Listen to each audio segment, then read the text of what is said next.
What up, everybody? Welcome to a special Monday edition of Cafecito and Canes. And you guys probably thought I was kidding when I said I was prepping the Cafecito. I was literally prepping it just now. It took me an extra couple minutes, but I got it. About to pour my first shot. Let's let the chat fill up as I do that, as I prepare my hydration. Yes, still got my show on Tuesday. I will clear up any confusion there. I'm just doing an extra show today, Mitch. Decided, you know what? I had the day off from work. Happy Juneteenth, by the way, everybody. Had the day off, and there's a lot of news out there to cover. So I figured, you know what? Why not? Let me get a little busier on the channel. I'll still do my Tuesday shows. I'm going to be on tomorrow with AO and Lex as my guests. So that should be a fun one. That should be a good time. And there was someone asking Fred, excellent question, sir. You were asking if Coach Hayes was supposed to be on the show. You probably saw the notification for the Thursday live stream. So I'm going to do today. Today's a solo show. Tomorrow, Lex and AO. There's Lex right there.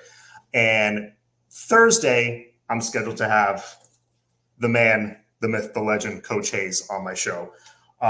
He's one of the OGs, man. He's always been one of my favorite YouTubers. And yes, so you saw right, Fred. It was just not the correct day. Thursday, he is scheduled to be on.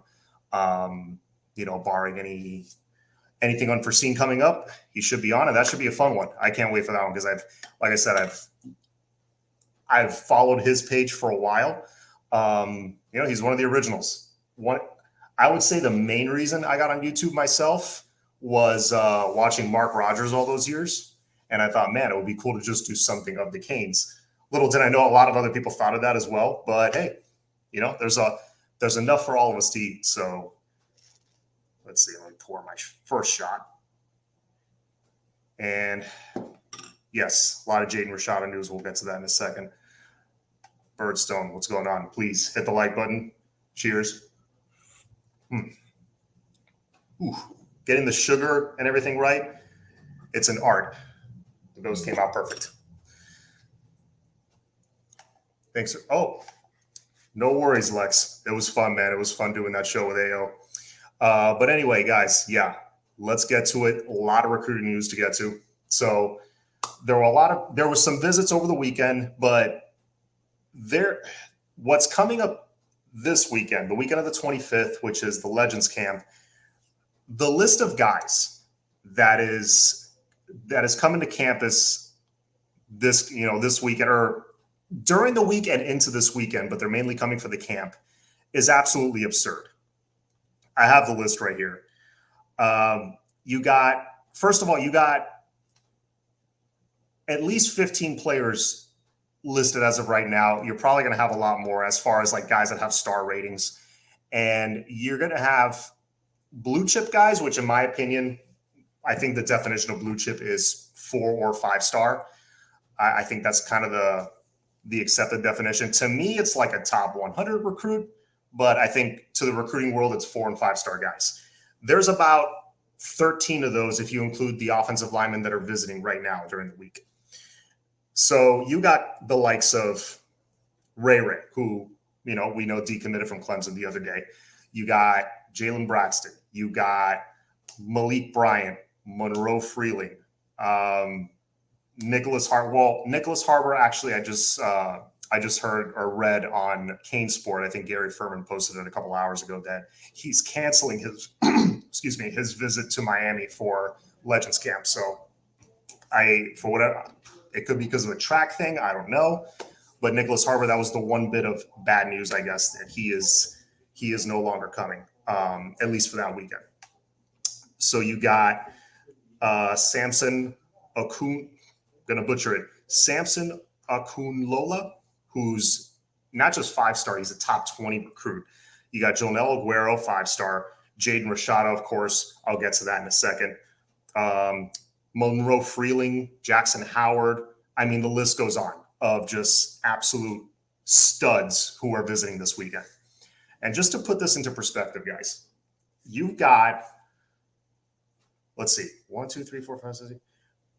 You've got 7 dudes for this weekend visiting who are ranked in the top 50, not just top 100, top 50. These are guys that if they're not 5 stars, they're very, very close. They're like on the borderline. 5 stars are usually the top 25 to 30 recruits in the nation. 4 stars, always good to have, but 4 stars are a wide range. That could be, you could be ranked number 62 overall. You could be ranked 248. I don't know. It's a wide range of 4 stars. So 5 star, yes, I realize development matters more than anything, and I agree with that. But man, getting multiple 5 stars on this roster could be huge and makes your job a lot easier as a coach. So just to put this into perspective, you got right now 7 guys in the top 50 who are recruiting, who are visiting this weekend. And then during the week, you got Francis Mauigoa, and who's definitely of top 50, and Peyton Kirkland, who if he's not top 50, he's like right there. So you've got upwards of 8 or 9 top 50 recruits visiting this week. Right now on this roster, if you guys can tell me, if anybody can throw it out in the chat, what do you think the number is? On the roster right now, how many top 50 recruits do you think are on this roster right now? We're going off of 247. How many top 50 recruits do you think are on this roster? Just throw out a quick guess. Tell me what you think.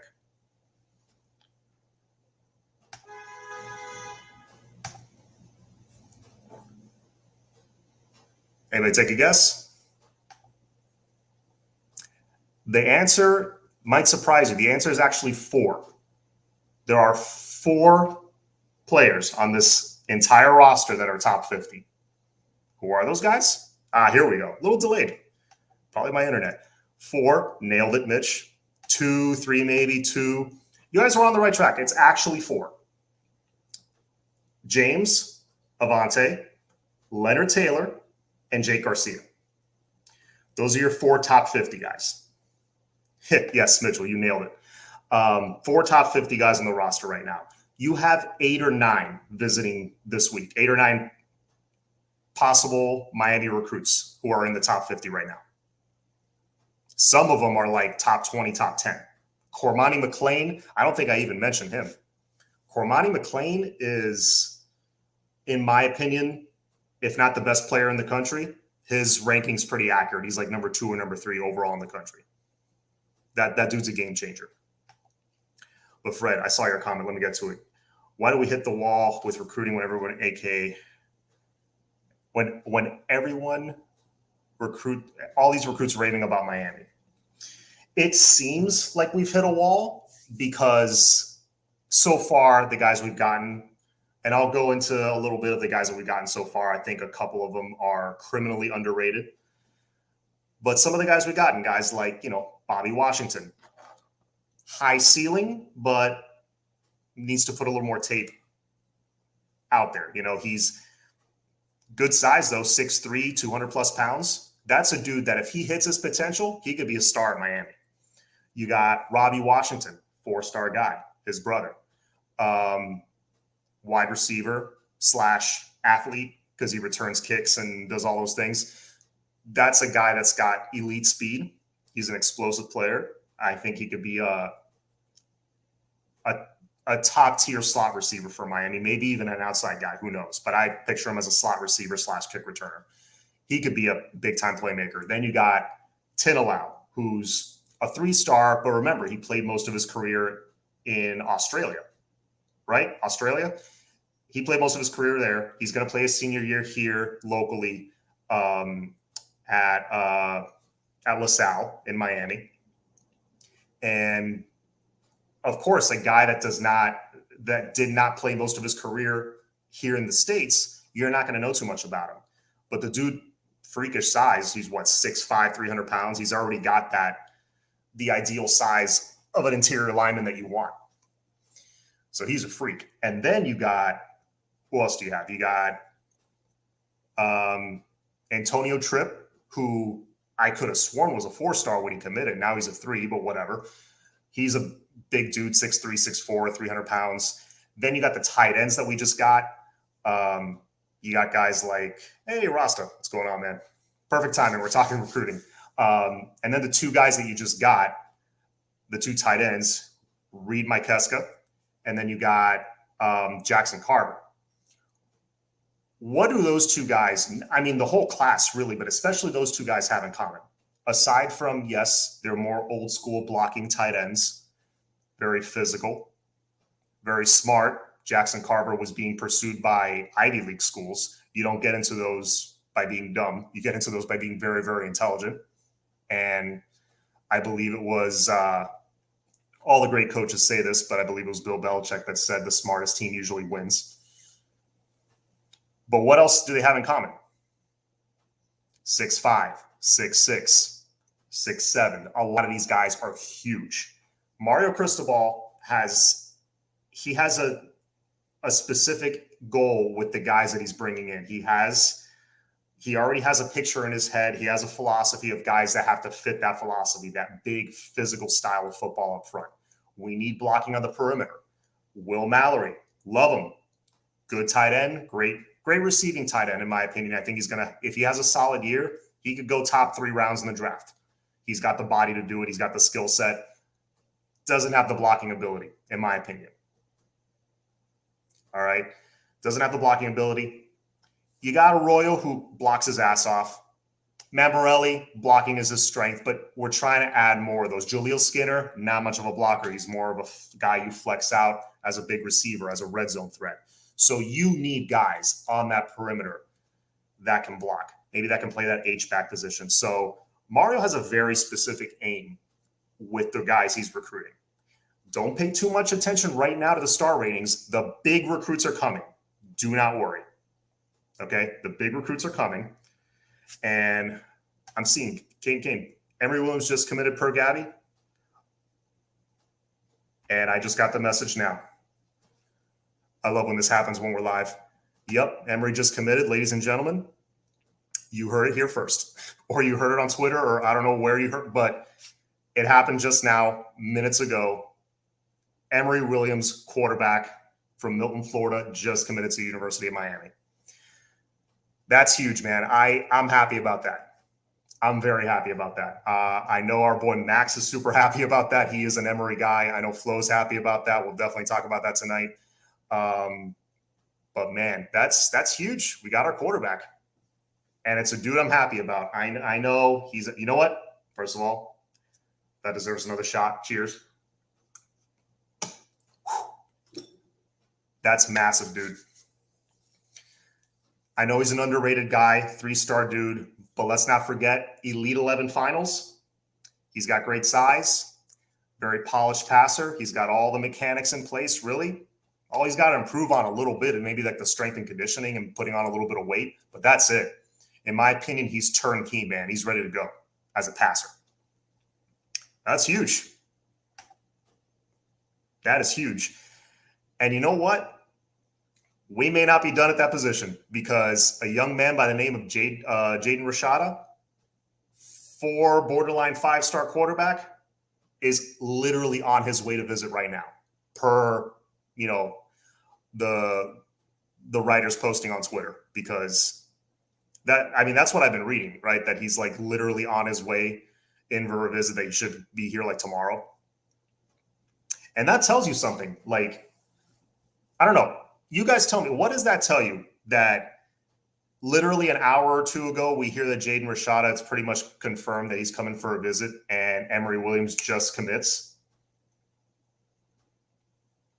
To me, that tells me, hey, they talked to him. They sat down with him like, hey, we're looking to take possibly 2. Whether or not Rashada's interested, you're one of our guys. If you're ready to commit, let's do this. At least that's how I feel. Let's see what Mitchell's saying. The wide receiver from Lackawanna will be a baller. Yeah, that's Kobe Young. He committed yesterday. Kevin White, who balled at West Virginia, went there. Brian McKinney went there. Place produces guys who have an attitude and love working. That I did not know. Thank you, Mitch. I did not know that. Brian McKinney and Kevin White went there. Kevin White was a freak. I remember him. So, yeah, man, that's Mario's the GOAT. That's great, man. We've got our quarterback and may have another one. At this point, I mean, I don't know about you guys. At this point, let me adjust my camera here. Only my head is showing right now. There we go. At this point, I would be good with just Emory with the guys that we have already on the roster. But you give me Emory and Rashada, I mean, just for the purpose of pissing off Gator fans and watching Gator Twitter just completely implode would be fantastic. Yo quiero café, eh? You know what? I think it's time for another shot. You know, Pedro's calling for it. And you know what? We got our quarterback. That calls for a celebratory one. Cheers. I'm going to be bouncing off the wall by the time the show ends. Let's see. Mario learned from the best Saban. Yes, he did. Emory reminds me of Ja'Cory, wants to come to work and doesn't care who he has to beat out to play. Yeah, no, that's going to be an interesting competition when that time comes, because next year, I mean, if TVD has the season we're expecting, I think he's gone, which is great. That would be good. If TVD's gone, that means he had a good year.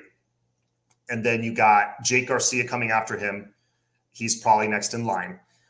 And then after that, now we're looking 2024. By the time they're like redshirt sophomores or juniors, you got Ja'Cory Brown, you got Emory Williams battling it out for the starting job at that point. Who wins that battle? I don't know. I honestly don't know. Ja'Cory has the high ceiling. Emory had maybe not the same ceiling athletically, but a higher floor. You at least know you're getting a solid passer, a smart kid who's not going to throw you out of the game, which is exactly what Ken Dorsey was, in my opinion. We're not done. See, Rasta has his finger on the pulse when it comes to recruiting, so when he says that, I feel really good. So, yeah, great news. I know. The trolls are going to come for us. You know what? Let them. Because we got a very, very, very, very good quarterback. Maybe great quarterback. I think he's another guy that's criminally underrated. But anyway, what was I talking about when Emory committed? I was talking about the upcoming visits. You got, you got Cormani. You got just the elite of the elite. And I think now is when, I don't know about you guys, but I think now, like this weekend, maybe going into July, is when the recruits, like the commits, start rolling in, especially now that we got our quarterback. Now that we at least have one. I think the commits start rolling in. Maybe we get one or two that Sunday right after Legends Camp. We'll see. If Colin Hurley reclassifies to 2024, get him. Oh my God, our QB room will be bonkers. It's already getting there. Birdstone, it's already there. If you get Colin Hurley, forget it. Forget it. Guys might see him behind them and be like, well, I don't know if I want to compete with that guy. 3-star, yeah. 3-star you. Well, I'll kill you with our 3 stars is what we're going to do. Oh, man. Bilong or Bustelo? This is Bustelo, sir. Although they're all good. I like all the brands. Let's see. Let me go back and see if I missed any comments. Okay, where is Jaden Rashada? Oh, where is he taking his last visit? Yep, it's with us. Absolutely. I'm just curious. Ooh, I missed this one earlier. I'm just curious what you think. Last cycle, Mario had a crazy high average from recruits. This time he's flirting with the mid to high 80s. Not saying anything bad, just wondering what you think about it. Yeah, no, that's basically what I'm saying. Now the bigger names are going to start trickling in. A lot of them are going to hold out to the end of the season, so we're going to have to be patient. Guys that, like a Cormani McLean, who I think we still have an outside shot at, he's visiting this weekend. We'll see. We'll see if we make an impression on him. I think that's a great sign that he's visiting. I know Emory, Cotrell, that receiver that's committed to Georgia, he's a pretty high 4-star receiver. I think he's like number 80-something recruit in the nation. So top 100 guy, that would be one that I would love to flip especially from a program like Georgia. And that's Emory's number one target on his team right now. So you flip that dude. I don't know if there's a chance. I'm hearing there's maybe a chance. We'll see. But you flip that guy, you flip a Cormani or convince like a Jaden Wayne or a Samuel Mpemba to flip, then the dominoes start falling even more. Do we possibly get Emory's teammate the foot up? I was just talking about that. Yes, I think it's possible. I've heard conflicting reports that like no chance we flip him. I've heard, let's wait and see. I don't know. I think he likes Miami. I've heard both sides with Coach Rell. And he's a guy that I would like to get because he's another one of those big body dudes, 6'3", 204, 205 pounds. We need more of that in the receiving room. You need a mix of that, and then you need a mix of, the Jacoby Georges, X, Brashard, guys like that who could just light you up speed-wise.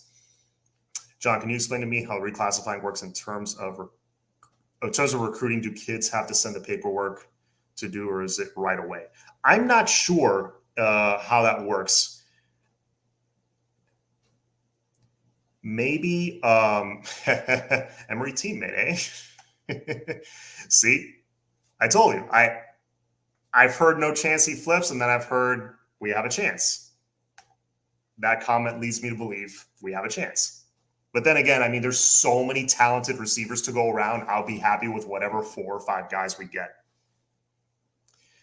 Would the Georgia commit take someone else's commit spot? No one who's committed, because the only guy that's committed is Robbie Washington.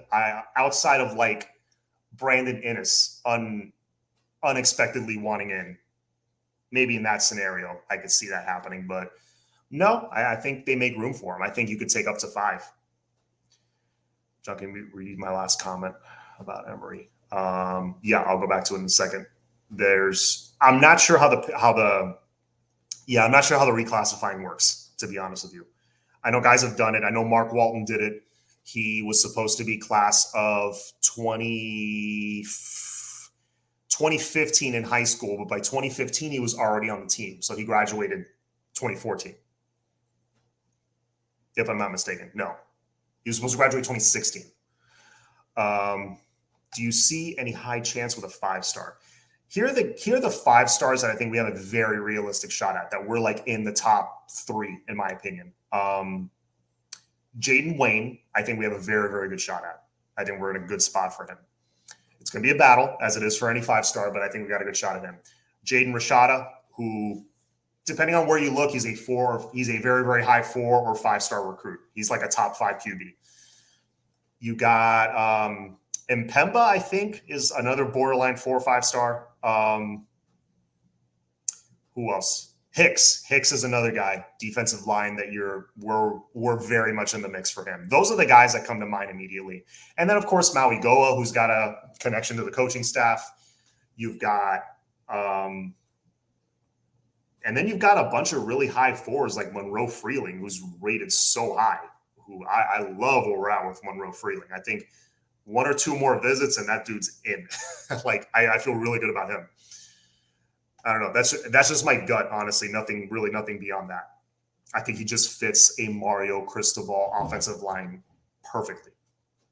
Do you know who Emory Williams reminds me a little bit of in terms of how he plays at the same point coming out of high school? Carson Palmer or Matt Leinart? He gives me either one of those careers, I'm good.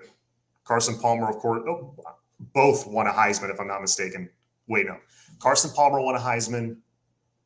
Did not know Reggie Bush won a Heisman. That's right.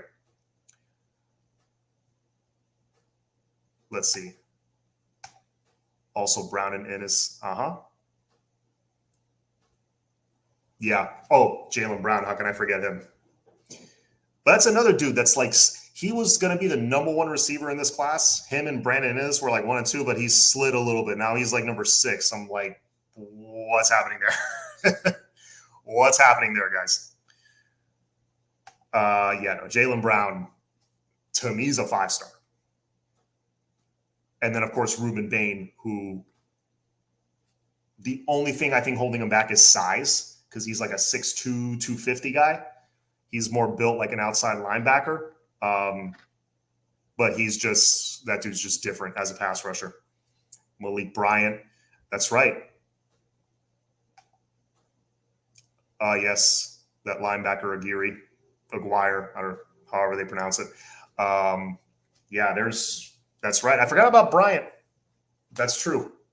We're definitely in the mix with Malik Bryant. That's probably if not our top linebacker target, that's like 1 and 2 with him and Tamir Robinson, who just announced today that we are in his top 3. I'll be not surprised. I think right now, if I rank the chances of us getting him right now, it's Penn State is number 1, and we're like number 2 right behind them. I think we got probably like a 30% chance. That's just how I feel, like a 35% chance at Tamir Robinson, which is not bad. That would be a hell of a kid to get for sure. Let's see. Can you explain to me how a kid from Wisconsin or Indiana gets a 5-star, but a kid from Florida, California, and Texas at the same position as a 4-star? There was an old saying, a Florida 3-star is a 4-star anywhere else. I don't know if that still applies, though, because there's talent everywhere now. But I don't know. I think how you look on tape is big. I think your height and weight is a huge factor. How many camps you do is a huge factor, and who's offered you. So that could be another thing. Although, Anthony, that really doesn't happen super often. I feel like that doesn't happen too often. What do you know about the receiver we got from JUCO, Kobe Young? So Kobe Young, right, I was going to get it to him earlier. Kobe Young is 6'4", runs a 4.4, which is great for his size. 220 pounds, already like a grown man, which is what we got with KJ Osborne when he came in, what we got with Rambo when he came in. Both had great seasons. Osborne, right off the bat, you could tell he was different from the rest of the room. Rambo took him like 4 games, but when he got clicking, Rambo was that dude. Could Kobe be that guy? Possibly. Like Mitchell was saying earlier, he came from the same JUCO that Brian McKinney came from, that Kevin White came from. So they've produced some studs over the years. So we'll see. I think he's got a high floor. He could be anywhere from like as far as like maybe starting and possibly being, getting all ACC consideration by the end of the year. I think that's his ceiling. I think he could possibly be a starter by the end of the year just because of his experience. If he's sure-handed, if he's a deep threat, like I said, Mario loves size. So that's kind of his ceiling. He has a solid year here, and he's kind of like Rambo. He gets drafted like in the mid rounds, really boosts his draft stock because he's playing down here, playing on national TV against better opponents. That's his ceiling, and I think his floor is, I think he comes off the bench, maybe has, like 25, 30 catches this year, scores a few touchdowns in red zone situations. I think that's his floor. So I think as a decent to solid rotational player, all the way up to maybe a starter, I think that's what you're getting with Kobe Young, possibly. Is there a stud middle linebacker we're going after at 23 or 24? Besides West, Pyburn would have been an amazing get, and I feel like we're still missing that freak who hits trees for fun in the offseason. Yeah, Malik Bryant would be that dude for me. And in 2024, I love this one, TJ Capers. He's from my alma mater. He's from Columbus. He's in the 2024 class right now rated, I think, the number 2 linebacker in the country. Now, here's the thing, though. Even though we're behind a few schools in that one. We're in the mix. We're in the top like 6 or 7 for him. We're definitely on his radar, but you've got all of this cycle and all of next cycle. Now Mario has ample time to really start building that relationship. Because really, remember, even with this class, yes, Mario was building a relationship with some of these guys when he was at Oregon, but not all of them. You don't start building a relationship with a kid that cycle. Those days are gone. That was 15, 20 years ago. Now you start when the kid's like entering his sophomore year. All right. Now you start start talking to TJ Capers, building that relationship the summer before his junior season. Now you got ample time to make up that ground. So we're a little behind. I mean, there's going to be a lot of competition. The Alabamas of the world are going to be after him.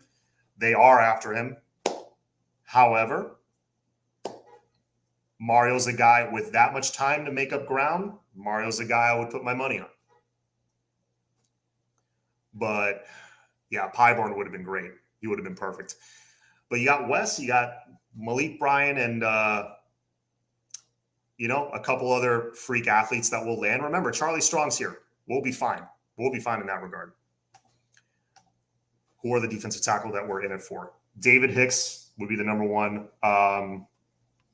There's another guy, I think his name's John Walker. And hold on, let me bring up my little handy recruiting board. Shout out to Max, by the way. Let me see the guys I like. I mean, defensive tackle, Ruben Bain wouldn't be a tackle. He'd be more of an edge. Yeah, David Hicks. I don't feel like we're really in it for LeBlanc. And then you got guys like Darren Reed, who I think just visited, and I think he liked his visit a lot. John Walker, same. So of the top end guys, those are, I think that we got the best shot at. I got to look more into Anthony James. But those are the D tackles that I like. And then, you got a couple under the radar guys as well. Let's see, Williams committed. John was our staff on offense impatient. That's why we had Emory commit right away instead of waiting for Jaden or Dante. No, I don't think they were impatient. I think they honestly like him. All the signs point to, Coach Ponce and Gaddis. They really believe that Emory can be that guy because, they got the clearance from the NCAA to have him visit again or get to see him again or something like that. I think that was the story. We heard a lot of misinformation. We heard, I'm not calling anybody out, but we heard that, that it wasn't a committal offer or something like that. It's like, no, all other signs point to they love the kid. So that didn't make any sense. So I don't think they were impatient. I just think they honestly, they saw Emory, literally found a diamond in the rough, and they're looking around and they're like, really? Really? No one else is paying? All right, let's grab him.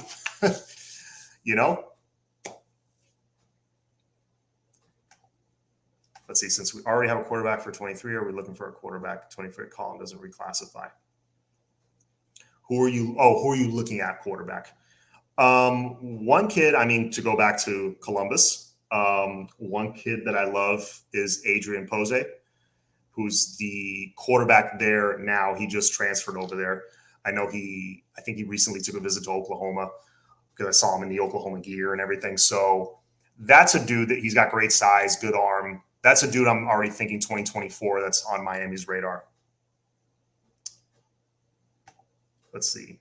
Who do you think will be starting a wide receiver? Okay. This is a fun game. Let's play. Let's predict who. Nope. No Poser. You don't think it? You don't think he's interested in us roster, or you're not interested in him? Because I still need to do more homework on him, to be honest. What was I going to say? Oh, the wide receivers. So let's predict who the 2 deep is going to be at receiver. So we'll start at slot. Obviously, X is going to start. Overrated. Gotcha. Okay. I think X is going to start. Burchard, and by start, I mean he'll be in the starting lineup. That doesn't necessarily mean he's going to have a lot more snaps than the guy behind him, because the guy behind him is Burchard Smith. I think it's pretty much going to be 50-50 between those two guys in the slot. And I think Burchard, they're going to move around a lot. So I think they're going to use him out of the backfield with Rooster, which should have been done last year, but wasn't. But I think Coach Gaddis is going to see what he has, and he's going to put him in the best position to make huge plays. because I think from what Cristobal was saying, hinting that, hey, think 2018 Alabama, that's what we want our offense to look like. I think he wants to hit those big plays. Sure, grinding it out and moving the chains is great. Wearing defenses down, that's awesome. But it's great to demoralize teams and just be up 21-0 like that in the blink of an eye before they even knew what hit them. That's also demoralizing in a different way. But that's what I think is going to happen in the slot. The X and Y, yeah, because Z is slot. Okay, X and Y, the two wideouts. Man, that's a little tougher. I think Jacoby's going to start. I think Romello will be behind him. I think the newcomer.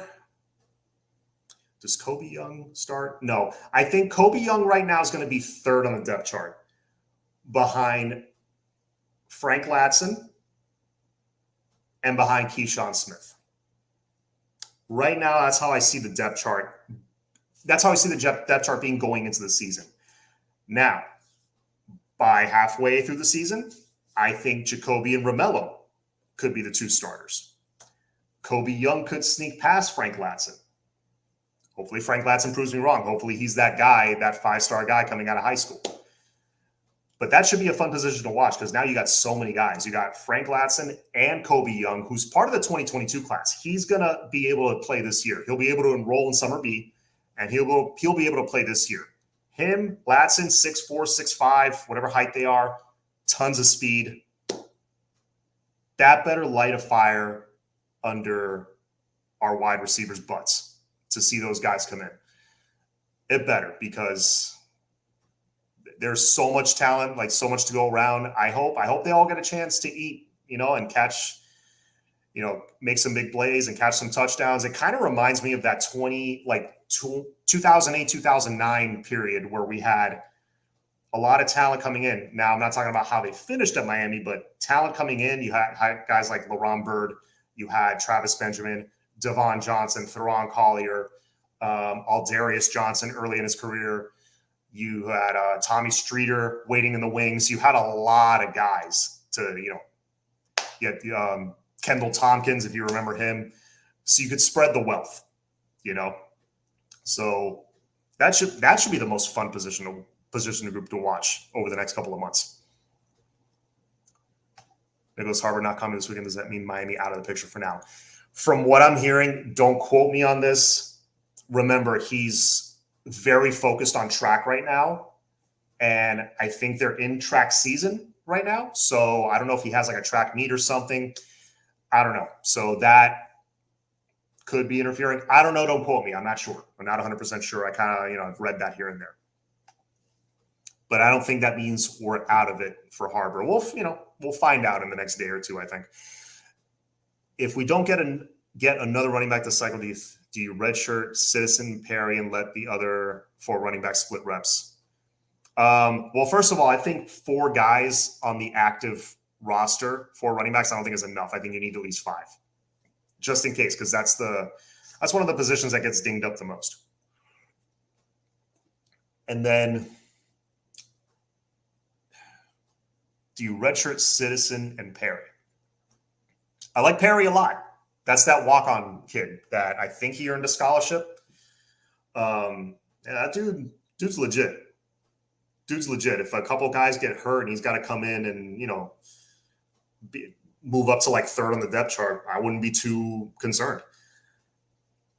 But, man, do you redshirt? I would redshirt Citizen because I think you have enough there. Unless someone gets hurt, then maybe you remove the redshirt. Because Citizen is also so talented, and that is a position where even if the guy's a true freshman, you play the best guy because you don't want to lose him. So I would lean towards no, not redshirting Citizen, to be honest. You want like 5 guys. John Emery just signed with you. Yes, sir. Yes, sir. Very happy about that. How will the starting secondary be? Okay. Starting secondary for me, Tyreek Stevenson on one side. This is just traditional for guys, 2 corners, 2 safeties. Tyreek Stevenson on one side, Corey Couch on the other. Avante, James, set it and forget it. With Cam Kinchins rotating in. Or you have Cam starting, James rotating in with him, and when he's not playing safety, then James moves down to striker. That's how I would play it. Just move James around and have him on the field as much as possible. Perry's my favorite, to be honest. Perry's Duke can play, man. Duke can play. We got some serious depth at running back. But while we're on the subject of the 2 deep, running back, Rooster's the starter. You got, let's assume Don Chaney's healthy. I think it's Rooster and Thad Franklin that is your 1-2 combination. That's your thunder and lightning. And there's the reason that you do it like that, because you hit them with speed, and then you get to the goal line, you get, 5, first and goal on the 5, first and goal on the 3, you hit them with that 240-pound sledgehammer when they're already huffing and puffing from chasing Rooster all around the field. There's a reason you do it that way. And then when you got to give Rooster a break, you got to give Thad a break, have Parrish in there on 3rd down. He's a good receiver out of the backfield. He's well-rounded. He can block. The only thing he's missing is that top-end elite speed that Rooster has, but he's got everything else. He can make all the cuts. He's got great vision. He's quick. I know he got a little dinged up in the spring game, but he should be fine. I don't think that's anything serious. But Don Chaney being healthy, that is, if he's really healthy, that throws a wild card into it. Then you could have Rooster, Chaney 1 and 2, and that could really be something. If it's healthy Chaney starts.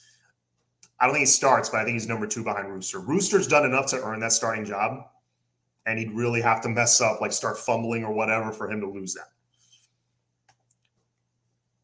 Do you see Horton staying after this year with what we already got and what may come into that wide receiver room? Yeah, no. I see Horton staying just because, well, actually, let me rephrase that, because Kobe Young is coming in with 3 years of eligibility left.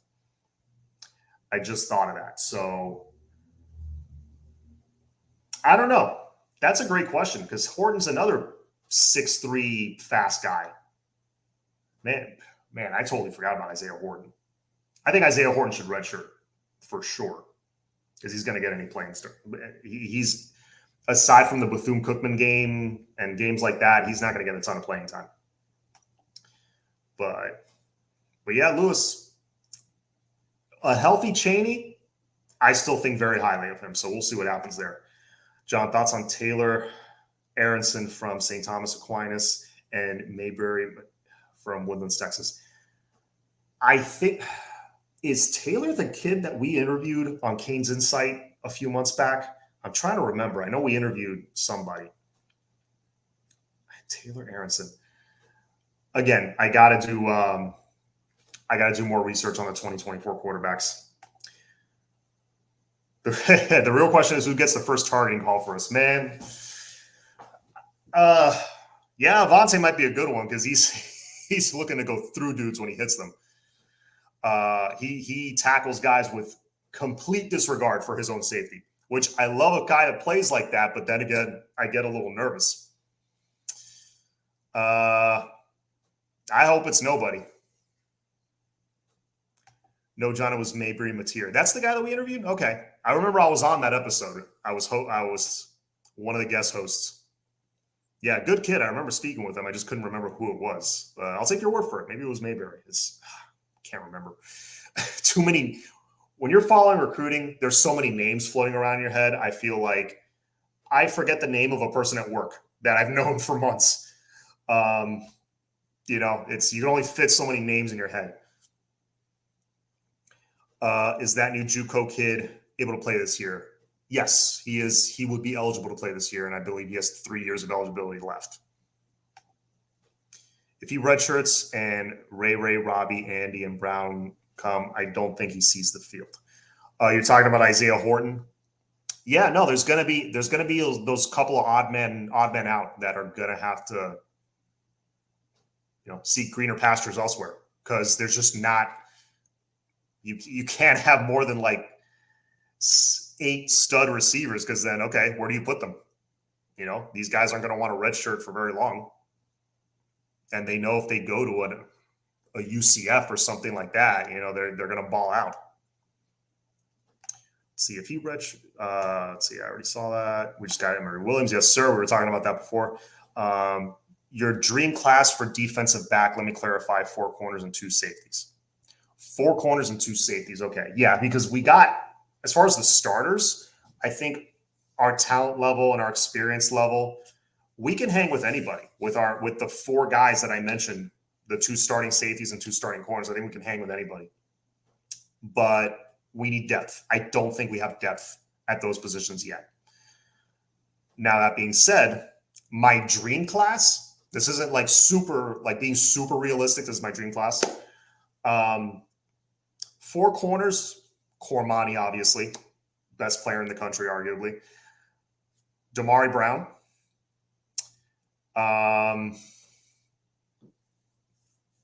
Damn, 2 more corners. I'll start with those 2 corners. Kawani McLean and Damari Brown. 2 safeties. Aguero, obviously. Damn. And man, I'm forgetting, what is this kid's name? Hang on, hold please. Again. Well, not Damon Fit. Jaden Bonso. That's the kid. I love that kid. So those would be my 2 starting safeties, Aguero and Bonsu. Again, this is dream scenario. Let's see who else.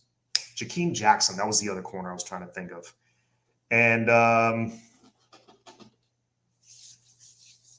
Jaylen Braxton, I think, would be my 4th corner. That's my dream class as far as secondary. But then again, that's dream class. I think we land a couple of those guys. I think Damari Brown, Jakeem Jackson, I think, could come here. Jaden Bonso, I thought we made a huge impression on him, and I love his tape. He's Bonsu's a kid that there's always one kid that he's going to be a little underrated, whether he should be a 5-star and he's a 4, or he should be a 4-star and he's rated a 3 for whatever reason. Like Chase Smith, I think, was rated a 3-star, but was just taking dudes' heads off all over the field and also playing tight end on offense. And Arroyo was the guy on the other side of the ball that, there's always 1 or 2 every recruiting cycle that I see their tape and I'm like, how is this kid rated as low as he is? For me, watching the tape, Jaden Bonsu's that dude. I think, let's see, go down. I think Louisville got Ruben Owens. So how do we look for Baxter? I think we're in the running for Baxter. Excuse me, I have nose itches. Whew, allergies. I think we're in the running for Baxter. I think we're in the running for Mark Fletcher, even though he currently is committed to Ohio State. And if we don't get those guys, running back isn't super deep. Unlike wide receiver is very deep. I think we're going to end up with 4 or 5 studs, no matter who it is, whatever combination of guys it is. Running back is not quite as deep. I think we got to try to at least flip Fletcher or get Baxter. I think the dream scenario is to get both. You get one, I'm very happy. And the backup plan, one of them, I know they like the kid from Edison, Chris Johnson Jr., I think is his name. I like his tape. Johnson Jr. reminds me a lot of like a Henry Parrish kind of kid. I think he's got a high floor. Okay. Roster agrees. CJ2K, Chris Johnson Jr., and Mark Fletcher. Yeah, I'm a massive Mark Fletcher fan. I think he's an absolute stud. He's out of Dillard. Okay. Thank you, sir. John, if we miss out on Baxter and Fletcher, who are the next guys up? Yeah, Johnson Jr. would be my guess. Bonsu and Aguero, yes. Rasta agrees. Those are my 2 safeties. Again, you give me one of those 2, I am very, very happy. Because remember, you already got Markeith Williams. And you already got, maybe Brian Balaam develops into something. Who knows? John, now that we have Emory, Who are the other can't talk. Who are the other QBs are out of the picture with? Are the other two QBs out of the picture with you? No, they're not out of the picture. Jaden Rashad is visiting this weekend, or this week. He's like on his way here. But if you're talking Dante Moore, yeah, I don't think that's the dude we end up with. Then again, recruiting is so fluid, it changes all the time. But we already got Emory, and I think we got a very, very good shot at Rashada because he pushed back his commitment date to visit Miami. Gator fans are losing their shit over that. So they are not out of the picture in any way. What are your thoughts on my dream class at defensive back? Let's see. Oh, here we go. My four corners are McLean, Brown, Williams, and Jackson. My two favorite safeties are Downs and Mack. Ooh, Downs and Mack. That's a nice little combo there. I like your combination too. This is for secondary, D-line, linebacker, and receiver. I feel like those four positions and O-line, it's so deep. It's insanely deep. It's not like last class. Last class in comparison to this one is it's night and day difference. Dream would be Aguero and Williams at safety. Derek Williams. Yeah, man, it's such a deep class. But anyway, man, an hour flew by. We're up on 51 minutes. Guys, please, there's 112 in the chat right now. I appreciate it for you guys hopping on. Thank you so much. Please hit the like button, hit that subscribe button. Trying to make that push for 2,000 subs. I would love to hit it before the season starts. Let's see. If you haven't yet, go watch Derek Williams' film out of Louisiana, by far the best free safety in the country. I will do that. I've been catching up on film, and I've been kind of going position by position. I've been hitting linebacker and D-line lately, receivers, and of course tight end. I've been hitting a lot of tight end because of the guys that we're getting. So yeah, safety's is next for me. So I will look up Derek Williams. Let's start seeing the big uglies commit. Oh, we will. We will. Of the big uglies, you already got Tripp and Tinalau, who I like them both. They're, 3-star rated, but both high ceilings, especially Tinalau. I think that guy could be an absolute monster here. Olas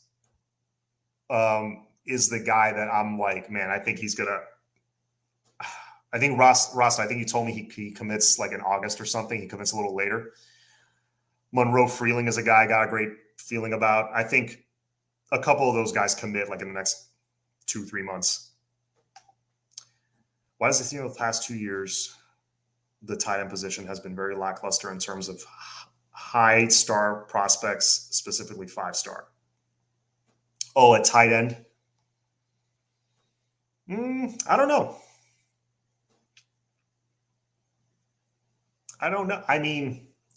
Last few years, who's been Jaleel Skinner? I thought Jaleel Skinner should have been a 5-star, but he was rated a 4 by the time we got him. But I don't know. Maybe it's not a position that they give a ton of 5-star rating. Remember, 5 stars go to at the most the top 30 players in the nation. So 30 players.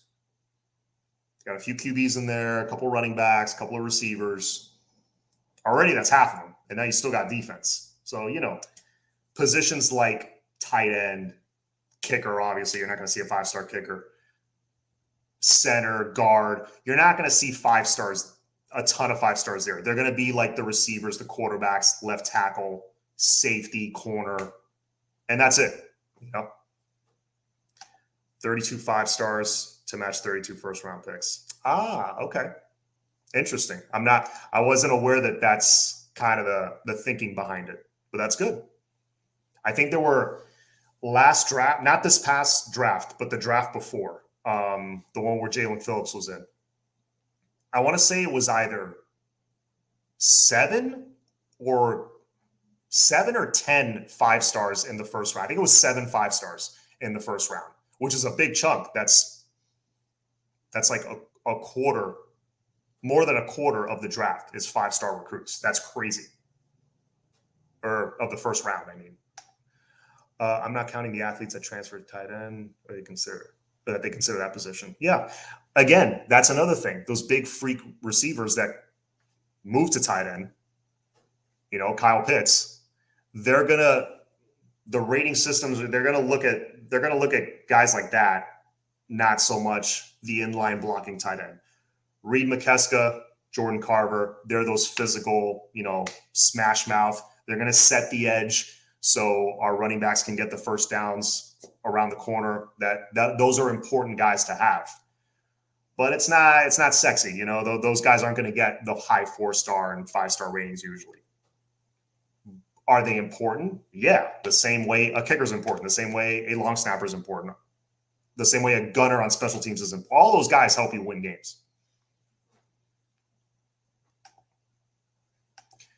Ross, do you think we take 2 QBs? I think we take 2 QBs. I think Shamar Stewart regrets A&M now. They could be great too, man. I don't know. Let's see how these next 2 years go for Shamar. I think he's going to do great there. I don't know. We'll see. Let's see if he regrets it after we play them. Let's see what happens in that game. I think we'll end with this question. John, with Reed and Jordan already committed, are we out of the running for Riley Williams, or do we still get a third tight end in this class? I will tell you this. Gaddis has run formations where there's 1 running back and 3 tight ends on the field. So there you go. There's that possibility. You got Mallory starting this year. He's going to be gone after this year. So going into 2023, you have Matt Morelli. You got he might even, is he a senior? No, I think he has 1 more year. You got Matt Morelli. You got Elijah Arroyo, who's a stud. He's probably going to be the starter in 2023. But then you got behind them Jaleel Skinner, Khalil Brantley, and then let's say 3 more guys. All right, so that's 7 tight ends on the roster,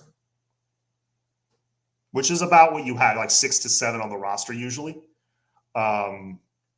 Maybe 1 or 2 guys redshirt, but that's usually what you have on the roster. The top programs have that many. And you can always do this. Maybe a Khalil Brantley switches positions. Hypothetically, I'm not saying he's going to do this or whatever, but maybe you got a Khalil Brantley switching to linebacker or a Jackson Carver switching to D end. I don't know. That can always happen because tight ends, they have that physique that they can play 2 or 3 different positions, and usually in high school they do. So you never know. Rashada wants in, you take 2. Agreed. All right, Mitchell, see you tomorrow. Yes, guys, please, again, hit the like button, hit the subscribe button. We got great news today. We got our quarterback. We got the man we've been wanting, and we might get the second man we've been wanting by the end of this week. So we'll see what happens there. And most important position in sports. So that's huge. And then later tonight, if I'm not mistaken, well, I'll let Flo announce it, but we've got a show planned for tonight. I don't know if he's officially put it on Twitter to make up for not doing the Sunday night show because of Father's Day. So stay tuned for that. I'll be back on my channel tomorrow, and then I'll be back on my channel again Thursday night. So I will let you guys know about that. Just follow me on Twitter. If you follow me on Instagram, you're not much of a Twitter person. I get it. I'll be posting there as well. So take care, guys. It's all about the U. Go Canes. Go enjoy the rest of your evening. Have a good night, guys.